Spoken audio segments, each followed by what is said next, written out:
Hello mga friends! Alam niyo ba na ito ay isa sa pinakamalaki, pinakabagong bahay na meron kami dito sa Grand Park Place, Imus, Cavite.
Ito ay 2-story single attached with 5 bedrooms and jacuzzi.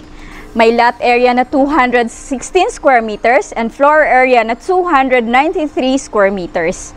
May 5 bedrooms, may 5 toilet and bath, may kitchen with bar counter, 2 carport, lanay, balcony, and pocket garden. Ito po ang 2 carport natin. Kasya po ang 2 van. And pwede rin pong isang sedan and isang SUV. Pwede rin pong lagyan nyo po ng isang big bike pa. Dito po tayo sa ating service area. Yun, dito po ay meron tayong free storage tank, 500 liters. And pag inikot pa rin po natin, nandito po ang ating lanay. Na meron pong sliding door going to the dining area. Okay, dito po tayo daan papunta sa loob dito sa main door natin. Ito po ay made of hard wood, solid wood, and meron po tayong numerical lock na dito. And dito po sa likod ng ating main door, nandito po, may stopper po ito para kung humangin siya, hindi siya babagsak. Also, sa likod po ng ating main door ay nandito po ang ating circuit breaker. General Electric po ang brand nito. Wow, ang ganda, 'di ba? So, modern design ng ating house. Dito ay ang living area. Sa sobrang spacious ng area, pwede nyo pong i-design ang bahay or ang sofa mo. Pwedeng iba-ibang design, ano. Dito pwedeng ilagay ang entertainment or mga TV or ano. Pwede rin dito sa kabila. So, naka-ano na po yan, yung mga sockets natin, ang mga wifi, nakahanda na po. Kung napansin nyo, marami po yung saksakan. And sa atin pong ceiling, cove design po siya. And meron ng PVC na design. Para aesthetic, maganda siya, modern design. Also, meron ng division from our living area and sa dining area natin. And pwede na po itong lagyan ng mga kung anong pwede nyong ilagay na mga pang design or what. Ang ganda. Also, na ano po yung space dito na maximize kasi meron palang modular cabinet din dito sa divider niya. Ayan po. And sa kabilang gilid ng ating living area, ay meron na rin po dito mga modular cabinets na pwede nyo rin pong lagyan ng mga gamit. Also drawers, meron na din po mga keys, mga kung anong mga importante ding gamit na pwedeng ilagay dito para hindi makalat yung ating area, ating lugar. So marami pang pwedeng lagyan. Tsaka napakalawak talaga ng area.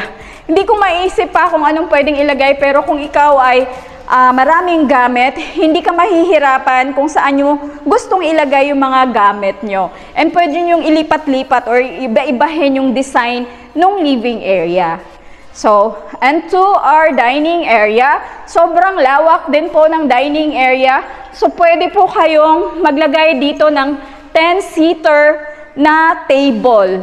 So, pwedeng buong pamilya and your mga bisita. So, hindi ka mahihirapan kung saan din sila paupuin. Also, ang kagandahan din dito, hindi mo na paglipat mo dito, pag binili mo tong bahay na to, wala ka nang gagawin kasi lahat naka-design na po. Siguro, dito, since dalawang ilaw, and then dito yung, pwedeng lagyan nyo ng chandelier dyan, pwede din po. Also pala, bago ko nakalimutan ko, doon sa ating living area, may nakaabang na po doon na para lagyan ng chandelier doon sa gitna nung So, di ba ang lawak? Also, mahangin siya. Kasi may mga malalaki yung mga bintana. And yung mga bintana po natin ay mga window screen na para pagka inopen mo siya, hindi siya mapapasukan ng mga insekto, yung langaw, hindi makakapasok. Yun, binuksan ko siya kasi para maanuhan naman natin yung hangin. No? Also, may malaki din ditong sliding door na meron na ring screen para pang protection nga din po sa langaw and mga insekto na hindi makakapasok. So, wala na kayong gagawin kasi may screen na. Here naman sa ating kitchen po, wala na rin po kayong gagawin. Ang ganda dito, no? Ito, pwedeng lagyan ng wine or kung anong pwede nyong ilagay, mga halahalaman, bulaklak, whatever na pwede dyan. And dito po, pwede ring breakfast nook. Pwede dito ilagay yung mga pagkain na isi-serve doon sa kitchen. Ayan po. And complete din yung mga sockets dito. Meron na dito, meron din doon. Dito po ay provision ng ating gas range. Kung mapapansin nyo, meron pong butas dito sa gilid. Going yan doon sa service area. Kasi doon po natin ilalagay ang ating gas tank para hindi po delikado na nandito siya sa loob. Dito naman po ang provision ng ating range hood. Ito po ay may butas din going doon sa taas para doon po natin ilagay ang ating exhaust. Dito po, complete po tayo ng ating mga modular cabinets. Ayan po. As in, malawak siya. And hindi lang modular cabinets ang meron. We also have the modern pantry. Dito po, ilalagay ang ating mga delata, mga noodles, mga ganun talagang delata at noodles. Also, meron na rin po tayo mga drawers dito. Lalagyan lang to ng divider. May mga nabibili naman for our utensils. And ito, dalawa for utensils, ganyan-ganyan. Ito, malalim, pwedeng kitchenwares. Dito po siya. So, yun.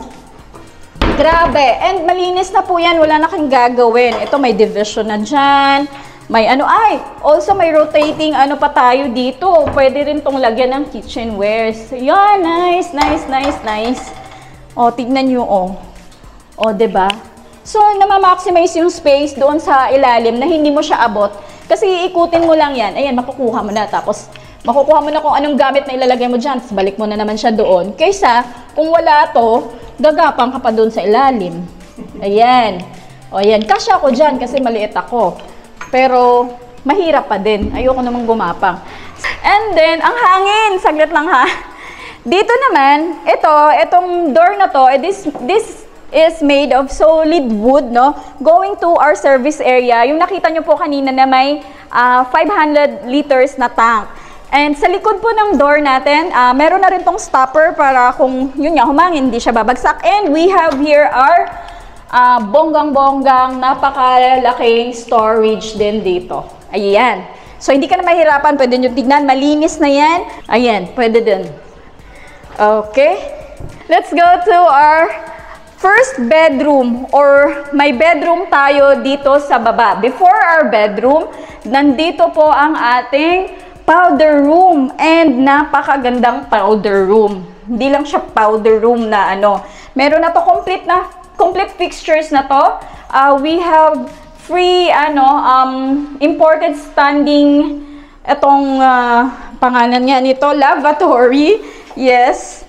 And may tubig na siya. Ang ganda ng kanyang wall. Malinis to, madali siyang linisin. Kasi tiles siya. And floor to ceiling yung tiles niya. And sa baba din, maganda yung tiles niya. Hindi siya madulas. Kasi parang meron siyang pebbles na maliliit.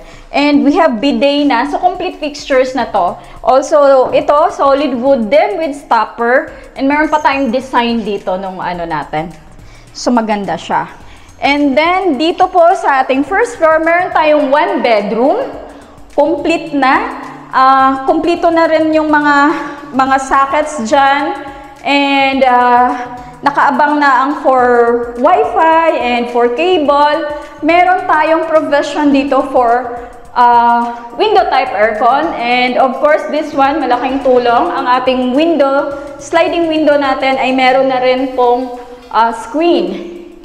Ayan po. And aside from that, dito sa bedroom natin sa baba, kahit malapit sa kanya ang ating powder room, meron na siyang sariling toilet and bath, complete fixture. Ayan po. Ganda, diba? So, floor to ceiling, drop ceiling ang ating ceiling, and then may mga and then may malaking modular cabinets na po dito. With mga drawers na. Para dito na yung ating mga underwears, pwede dyan. And mga medyas. So, yan. Ito po yung, pwede itong pang elderly dito. Talagang malawak na siya. Malaki na yung bedroom dito sa baba. Okay? Samahan niyo po ako. Punta po tayo sa second floor. Dito po sa ating, papunta po tayo ngayon sa second floor. Ang atin pong stairs ay made of solid wood, steel, and tempered glass po. Modern na modern. Ito na po yung mga ginagamit ngayon. Also, here po dito sa ating stairway, meron po tayong malaking dyan, bintana, that's sliding sa baba, fixed naman dito sa taas. So, hinati lang siya. Para magkaroon tayo ng natural light and may hangin po na papasok. Yung sliding window po ay meron ng screen din. And then, nakaabang na po yan, provision na po for ating chandelier dyan sa ating stairs. Okay, dito po sa ating taas or sa second floor, we have 4 bedrooms. Each room, 4 bedrooms including the master's bedroom. And each room po, meron po siyang sariling toilet and bath. Ang flooring po natin na gamit dito ay wood planks. Doon po sa baba ay ceramic tiles na 60 by 60. That's imported ceramic tiles. Okay po, so pasukin natin itong dito sa likodan ko na first room. Ayan po, malawak. All of rooms natin ay merong provision na window type aircon. And lahat na rin po ay meron na pong mga sockets and nakaabang na rin po ang for Wi-Fi and internet connection. Meron tayo ng bintana and meron tayong vanity. We have modular cabinets na rin. And meron po tayong toilet and bath dito. Complete fixture. Ayun. The good thing about this house ay ready for occupancy siya. And nakikita na natin kung paano siya ginawa. The quality and yung mga gamit na ginamit and paano po siya, paano nilinis, paano kalinis yung mga pintura. Our paint po pala is Boysen po yung ginamit na mga pintura natin dito. So, to our second bedroom, same with the first bedroom, we also have yung mga sockets na provision for window type aircon, the vanity and the modular cabinets, and the complete fixture na ating toilet and bath. Also, the good thing din po, pag ready for occupancy unit ang ating mabibili or kukunin na bahay, na-inspect na nga natin. So, nakikita na natin kung gaano ka good quality ang bahay, o paano din siya ginawa. Here naman po sa ating third bedroom, same with the first and second bedroom dito sa second floor natin. Same na meron ng mga cabinets, modular cabinets, may mga sockets na, cove yung ceiling natin, merong window, merong vanity, and we also have our own toilet and bath here na naka-complete fixture na rin. Okay, another trivia or the good thing for parang pagbili natin na ready for occupancy na bahay, no more waiting time. So kung gusto mong lumipat agad, makakalipat ka kaagad. Okay? Excited na ba kayo? Samahan nyo ako dito sa ating master's bedroom. So unlike the 3 rooms sa second floor natin, itong master's bedroom ay mas maraming features. Like for this one, dito po, aside from meron siyang maraming bintana and meron na mga window screen na rin, ito bookshelves po ito. And static na yung meron pa siyang pa-PVC na panel dito para maganda siya tignan. Okay? And then, so, meron na rin mga sockets of course. And mas malaki yung vanity room na, vanity mirror natin compared to the other 3 rooms. And mas malaki din po ang ating modular cabinet dito. So, dito, talagang, ito para kay wifey, ito kay husbandry. So, hindi na sila mag-aagawan. Talagang, share silang parehong kasing laki ang kanilang cabinet. And wow naman ang ating master's toilet and bath. Meron ako surprise. Tchadan! O, diba? Meron tayong jacuzzi dito. Yung other house and lot natin dito sa Grand Park Place, wala po. So, ito pa yung meron tayo. I mean, ito pang house na to ang meron tayong jacuzzi. O, diba? So, dito si husbandry, meron pang lagayan ng mga ulo nila si husband, pwede doon si wife, ganyan sila. Bonding sila dyan. Okay, pwede. And then, hindi ka na pwedeng, okay lang na hindi ka aalis dyan. Nandito na yung mga pang-shampoo mo, may lagayan na siya dyan. Galing. And then, kahit walang ilaw, maliwanag siya kasi may natural lighting naman. Merong bintana dito. As well as, na rin siya, pang-exhaust and panghangin na rin papasok. Ayun, ang ganda. Ang ganda din ng shower. Ang shower niya ay ayan, rain shower ang tawag nito eh. Ayan. Tapos pwede siyang maikot-ikot, pwede kang dito. Nakaganyan siya. Pwede rin ito. Yan, telephone shower naman to. Hello, ganyan. Telephone shower. Corny, the joker. Hindi ko pala nasabi sa inyo na ang ating mga bathroom ay meron pong naka-provision na rin for heater. So, huwag kayong mag-alala ng katulad ko na lamigin at parang takot na takot, lalo na pag December and yung maulan, takot na takot ako maligo. Dito po, may heater na po tayo. Good thing about this house, dito sa master's bedroom, ay meron po tayong balcony. Ang ating balcony po ay made of aluminum siya and tempered glass. So, modern design po. Let's go for a recap downstairs. Sana po nag-enjoy kayo sa house tour natin. No? Ang ganda ng bahay at ang lawak. Ito po ay 2-story again. 2-story single attached with 5 bedrooms, 5 toilet and bath, and with jacuzzi. May lot area po tayo na 216 square meters and floor area na 293 square meters. So again, we have 5 bedrooms, 5 toilet and bath, may kitchen and bar counter, may 2 carport, may lanai, balcony, pocket garden, service area. And sa atin pong aesthetics, no, ang flooring po natin ay tiles, imported to 60 by 60. Meron tayong solid wood doors na ginagamit sa ating main door, service area door, and mga completer panel doors naman sa ating mga bedrooms. Complete set of high-quality bathroom fixtures including bathtub or the jacuzzi, and shower enclosure din po. Painted yung gate natin with gate light, may house number tayo, and may mailbox. Painted walls and ceiling. Boys and paint po ang gamit natin. Painted high quality PVC wood plank naman ang flooring natin sa second floor. Fitted kitchen cabinets and sink modular bedroom cabinets naman tayo. All areas are fully developed area. High quality yung kitchen sink natin. Ang gamit po natin sa ating kitchen sink ay carbon finish. And yung lavatory natin, yung mga mirrors pa na ginagamit natin dito ay copper free. The good thing naman about this house ay ito ay located sa Grand Park Place, Imus, Cavite, one of the exclusive subdivision here in Imus, Cavite, and malapit ito sa lahat. So, very accessible yung location, very prime.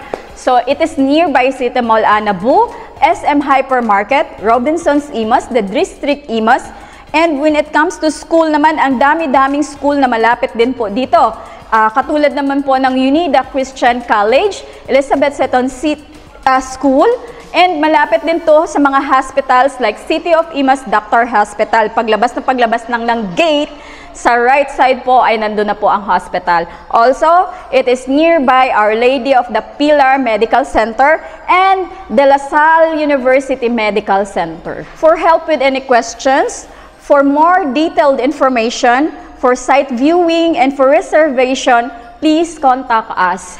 If you're new to our YouTube channel, please don't forget to like, subscribe, and hit the notification bell so you won't miss any of our new uploading videos. This has been your host, Jessa Handang, your real estate broker. See you soon po. Thank you. God bless.